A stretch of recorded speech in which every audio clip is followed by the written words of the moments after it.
A reading from the book of Romans, the New International Version translation. Love must be sincere. Hate what is evil, hold fast to what is good. Be devoted to one another in love. Honor one another above yourselves.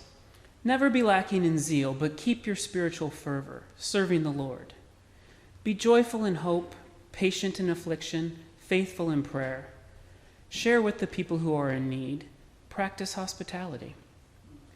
Bless those who persecute you. Bless and do not curse. Rejoice with those who rejoice. Mourn with those who mourn.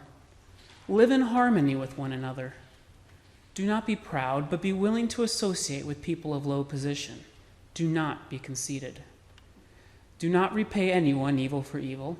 Be careful to do what is right in the eyes of everyone. If it is possible, as far as it depends on you, live at peace with everyone. The word of God for the people of God.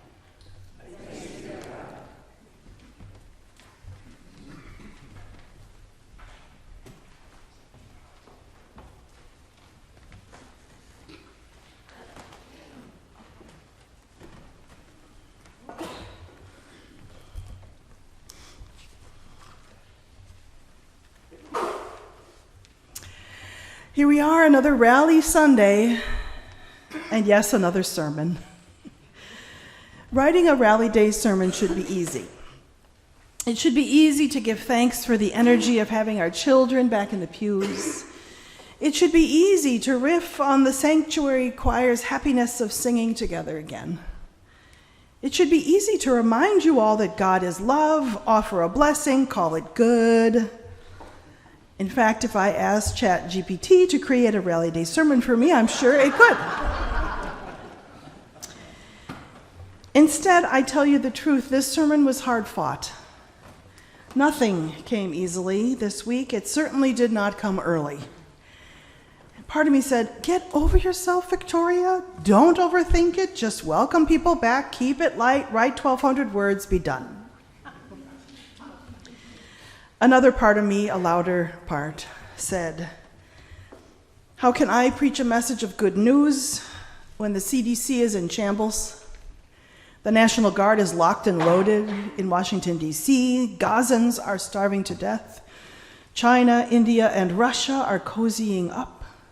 The Texas congressional map is being gerrymandered. Research money is being pulled from institutions. Masked ICE agents are apprehending people off the street. Trans people, they're fearing for their lives. Online conspiracy theories continue unabated. There's more.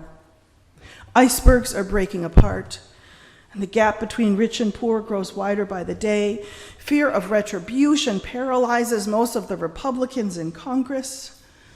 47 willy-nilly just renamed the Department of Defense the Department of War, because who's going to stop him?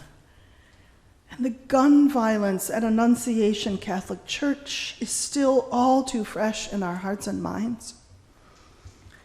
For the love of God, how am I supposed to preach a message of good news? Surrendering to my inadequacy for the task, I turn to the Word of God for the people of God.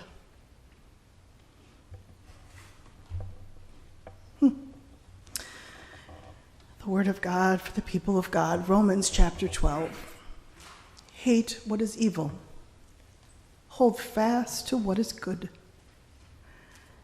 Be devoted to one another in love. Those three things, repeat after me. Hate what is evil. Hate what is evil. Hold fast to what is good. Hold fast to what is good. Be devoted to one another in love. Be devoted to one another in love.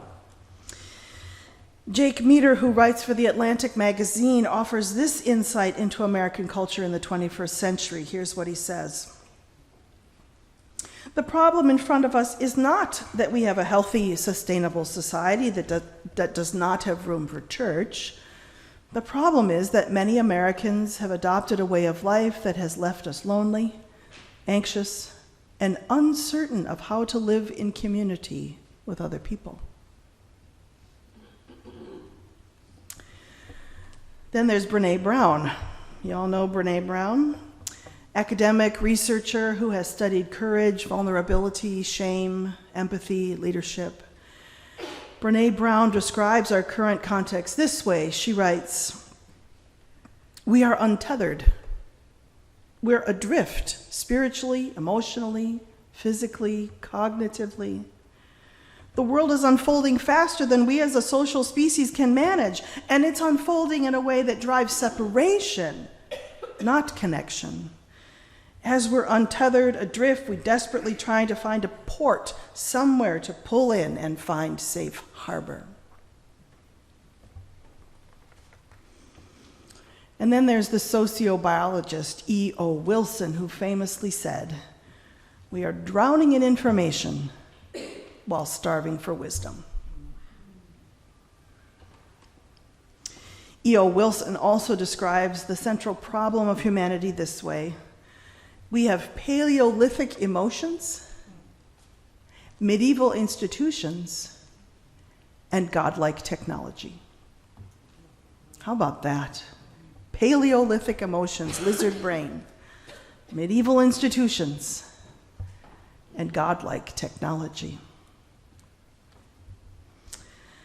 How do we find our way? How do we navigate the choppy seas? As people of faith, how do we respond to the dreadful daily news? I think we heed Paul's instructions that are still so deeply true 2,000 years after he wrote them. Hate what is evil. Hold fast to what is good. Be devoted to one another in love. Honor one another. Do not lack in zeal. Keep your spiritual fervor. Be joyful. Be patient. Pray. Share with people who are in need. Practice hospitality. Bless those who curse you. Rejoice with those who rejoice. Mourn with those who mourn. Do not be conceited. And if it is possible, live at peace with everyone. Friends, it's a long list. Each one of those things and all of those things together, that is progressive Christianity.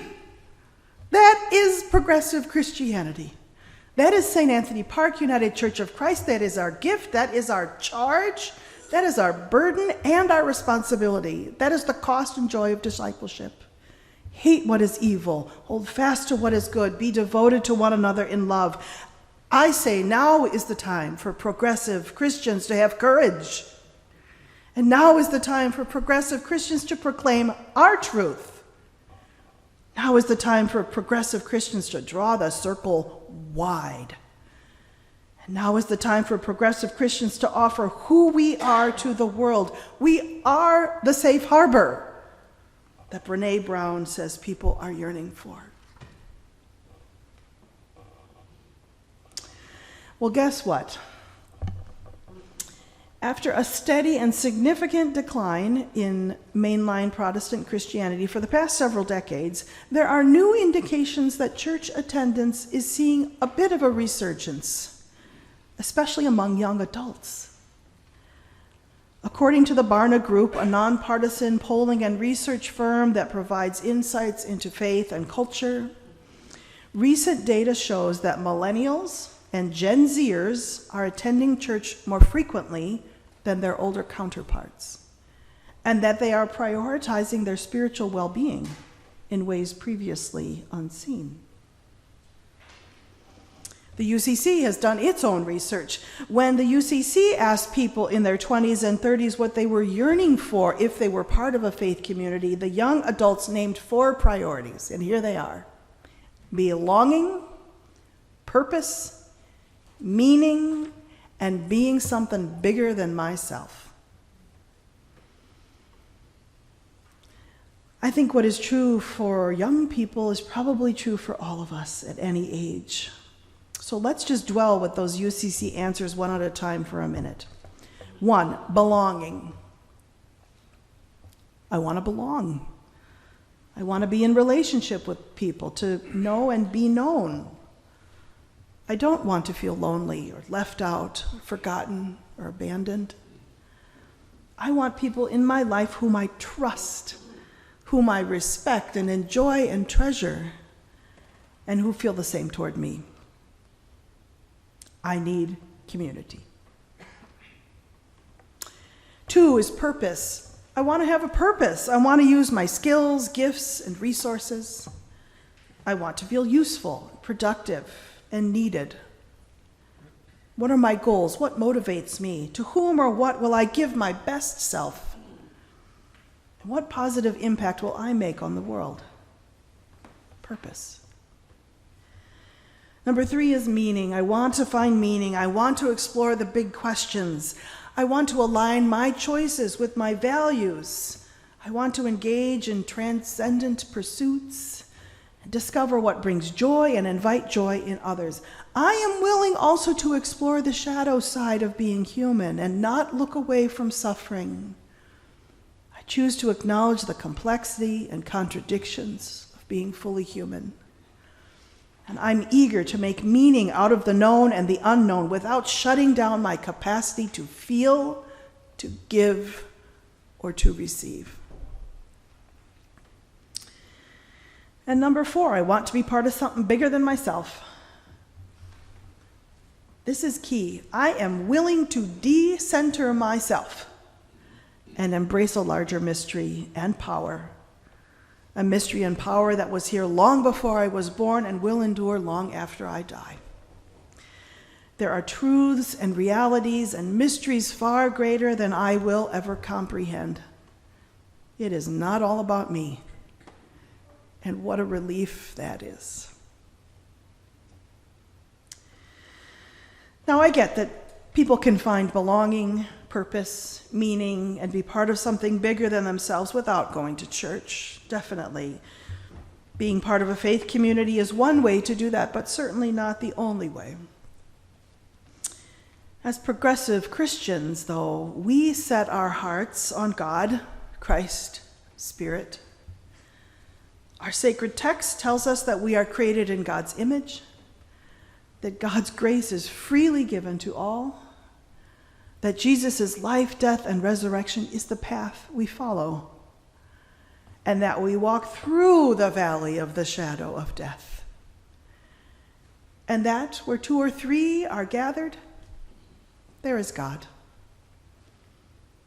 Friends, that is the good news that nothing can destroy. And so, for this Rally Day sermon, I'm going to let God have the last word. I've asked Adam Gordon to read a poem by 19th century French poet Charles Péguy. It's called The Matter of the Heart. And the whole poem is God's voice talking, speaking directly to us. Adam.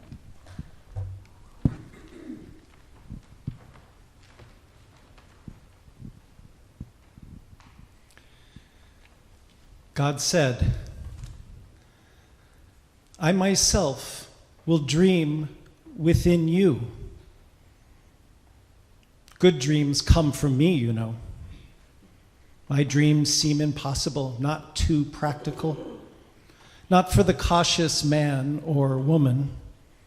A little risky sometimes, a trifle brash, perhaps. Some of my friends prefer to rest more comfortably in sounder sleep with visionless eyes. But from those who share my dreams, I ask a little patience, a little humor, some small courage, and a listening heart. I will do the rest. Then they will risk and wonder at their daring, run and marvel at their speed, build and stand in awe at the beauty of their building. You will meet me often at your work, in your companions who share your risks, in your friends who believe in you enough to lend you their own dreams, their own hands, their own hearts, to your building, in the people who find your doorway, stay a while, and find they too can find a dream. There will be sun-filled days, And sometimes it will rain. A little variety. Both come from me. So, come now. Be content. It is my dream you dream. My house you build. My caring you witness. My love you share. And this is the heart of the matter.